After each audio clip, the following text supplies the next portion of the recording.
Praise lord. దేవుని పరిశుద్ధమైన నామమునకు మహిమ కలుగునుగాక. ప్రభువు నామమున మీ అందరికీ హృదయపూర్వక వందనాలు. ఈ ఉదయకాలము దేవుని వాక్యాన్ని విందాం. కీర్తనలు 73:1. ఇశ్రాయేలు ఎడల శుద్ధ హృదయుల ఎడల నిశ్చయముగా దేవుడు దయాళుడై ఉన్నాడు. ప్రియమైన వర్లరా, దేవుని మహిమాన్విత లక్షణాలలో దయ ఒకటి. కావున దేవుడు దయామయుడై కరుణామయుడై మరి తన ప్రజల ఎడల ఎల్లప్పుడూ కూడా వాత్సల్యము చూపువాడండి. అందుకనే ఆయనని కరుణా కటాక్షములు కలిగిన దేవుడని, కనికర సంపన్నుడని పిలుస్తూ ఉంటారు. కాబట్టి దేవుని యొక్క లక్షణాల్లో దయ అనేది ఉన్నది అనే విషయాన్ని ఎప్పుడు కూడా మనం జ్ఞాపకం చేసుకోవాలి. కానీ దేవుని దయను ఎవరు పొందుకోగలుగుతున్నారు అని ఆలోచన చేస్తే, ఇక్కడ ఈ వచనములో శుద్ధ హృదయుల ఎడల నిశ్చయముగా దేవుడు దయ చూపించువాడై ఉన్నాడు అని.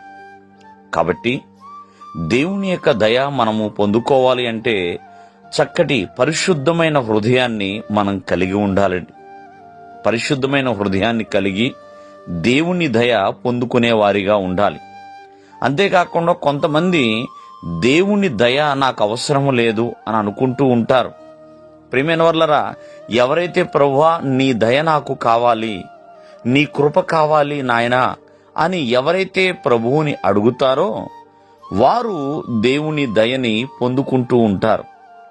కావున దయాళుడైన దేవుని దయను అనుదినము మనము పొందుకునే వారిగా ఉండాలి.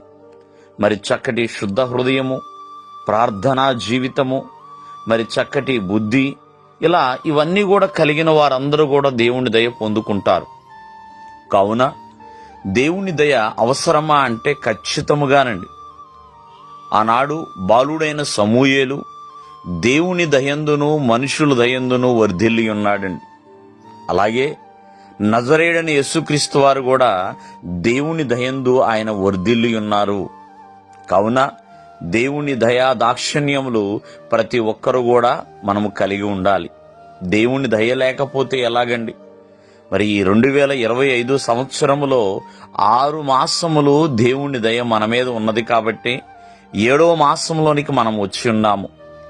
ఈ 6 నెలలు అంటే ఈ రోజు చూడని వారు ఎందరో ఉన్నారు. ఈ 7వ మాసంలో మరి ఈ 1వ తారీఖును చూడని వారు ఎందరో ఉన్నారు. మరి నీవు నేను ఇలా చూడగలుగుతున్నామంటే అది దేవుని దయా సంకల్పమే. దేవుడు మిమ్మల్ని ఆశీర్వదించునుగాక. ఆమేన్.